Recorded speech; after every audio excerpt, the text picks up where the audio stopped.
Hey guys, hope everybody's doing well. Wanted to say thank you first of all for everybody that sent in suggestions about things to talk about and different topics. I got a lot of really good suggestions, so I can't wait to tackle all of the different topics. And if you think of anything else you want me to talk about, please let me know. Always excited to hear what you guys want to hear and to teach you guys and learn more for myself in the process. But I wanted to start out and make it real nerdy by talking about some neuroanatomy, because I want to be honest with you guys so you know exactly the level of nerdiness that you're getting into with this. So just kind of wanted to give you a crash course in the function of sort of broad areas of the brain and what they look like, so you can be an informed consumer of your own health, and also because it's just super cool. So I have this model of the brain that I borrowed from a colleague.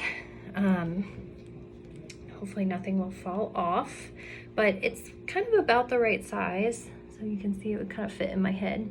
So to get you oriented, this is the front of the brain, the back of the brain, top, and then bottom. You can see my brainstem kind of hanging down there.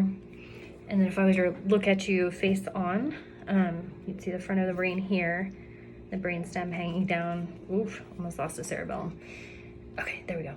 And then the top right there. So there are, I guess first thing to say is there are two different types of matter in the brain, gray matter and white matter. So gray matter is more the cell body, so the neurons, kind of the bulk of the neuron is located in the gray matter, and that's kind of everything you can see here. And then the white matter is basically, like, I think of it like the arms and the legs of the neurons. So they're the dendrites and axons that are projecting out from the cell bodies to allow the neurons to communicate with each other. So those are going to make up your white matter. And even though it's pink in this model, example is the corpus callosum. So we have our two hemispheres of the brain. Together, they communicate via the corpus callosum, which is those white matter tracts. Something on the order of 200 to 300 million axons run through the corpus callosum, so it is a super busy road. But that allows our two hemispheres of our brain to communicate with each other. You hear a lot about left brain this, right brain this. Maybe there's some truth to some of that, especially the idea of language functioning primarily being housed on the left side of the brain, and more visuospatial functioning being housed on the right side of the brain. But in real life, it's a lot more complicated. There are a lot of small areas of the brain that kind of, do different things. So two hemispheres, and then we can talk about the four lobes of the brain. So again, if we're looking at it like this, so this is more the frontal lobe, down here temporal lobe, parietal lobe back here, and occipital lobe back here. So frontal lobe of the brain is super interesting. It's kind of what separates us from other primates. It isn't really fully developed until we're in our early 20s, which is why you're not all that responsible as a kid and maybe a teenager, and you kind of do some socially awkward things. You have your frontal lobe to blame for that, specifically the prefrontal cortex, or the very front of the brain. So that's the frontal lobe, responsible for executive functioning, reading social cues, interacting with other people in an appropriate manner, and also determines a lot of what we think of as our personality. So then we kind of move back. So you have your parietal lobe back here. That's going to be responsible for a lot of visuospatial processing. So kind of being able to manipulate where objects are in space. Also helps you with like sensory motor functioning. Temporal lobe down here. This is the area we think of as most affected in disease like Alzheimer's disease.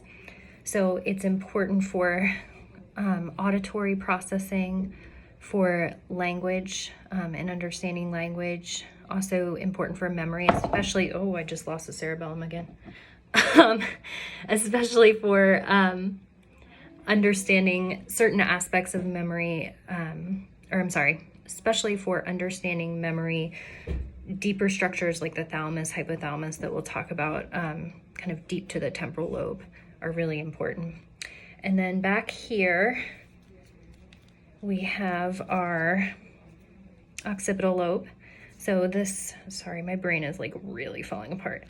Occipital lobe is responsible for processing any sort of visual information that comes in.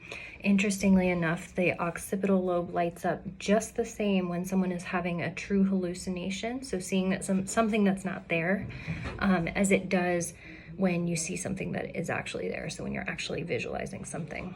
So very interesting. So let's take our brain apart. All right. So we got, it's kind of a half slice of the brain. So again, we're looking at it like this. So front, back, bottom. And this is just sort of, if you split my brain in half, this is what you would see in the middle. So you have things like this area of gray matter is referred to as the cingulate gyrus. And that's a super important area for things like emotion processing, really involved in diseases like obsessive compulsive disorder and different anxiety disorders, depression. Under here, again, our corpus callosum, or our white matter tracts that connect the two sides of our brains. And then this is sort of all the deeper structures of the brain that are really important for like basic life sustaining functions. So here you kind of have your hypothalamus, which is responsible for things like temperature regulation in your body, things like sleep. You have your thalamus here, which is super important for sensory processing, and kind of allows motor and sensory information to go from one area of the brain to the other. And then down here, you have what we refer to as the brainstem. So the brainstem is made up of 3 different parts. The midbrain is the very top part. The pons is this little outpouching here. And then you have the medulla, otherwise known as medulla oblongata, thanks to the water boy, but nobody ever calls it that. We just call it the medulla. So these 3 components of the brainstem house things like your respiratory function, your ability for your heart to beat, sort of all the autonomic functions in your body. So if you hear someone, a physician, refer to someone as being brain dead, that means that there is no function in the brainstem. So we test that specifically with a number of different tests looking at cranial nerves that come out from the brainstem, as well as things like people's breathing, that sort of thing. So you cannot survive without a brainstem, and that's what we refer to as brain death, when the brainstem is no longer functioning. What else? Oh, so cerebellum. Cerebellum is totally underrated. Sorry, I get so excited when I talk about the cerebellum. I just can't even form words. But the cerebellum is super underrated.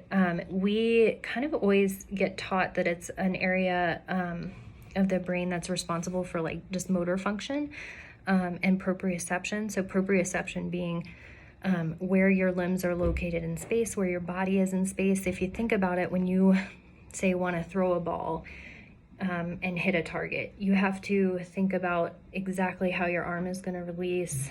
And then if you don't hit the target, you have to think about, you know, what changes you have to make to your throw to be able to hit the target next time. I wouldn't know, but that is all coming through your cerebellum. So proprioception and motor. So we used to think it was just that. There's a lot of cool research coming out that it may actually be responsible for a lot of the psychiatric illnesses that we see. Probably a lot more going on in the cerebellum. And cerebellum means little brain, which is so cute. Look at how cute. So yeah, I think that is a solid crash course in neuroanatomy. If there's any part of the brain you want to learn more about, hit me up. I will talk about the brain for days and days. You will be begging for mercy. So maybe don't hit me up. But anyways, human brain, super cool, obviously super important. And if you have stuck with me to the end of this video, that is really impressive. Let me know so I can, I don't know, shout out or send you, I don't know, a brain emoji or something. But thanks.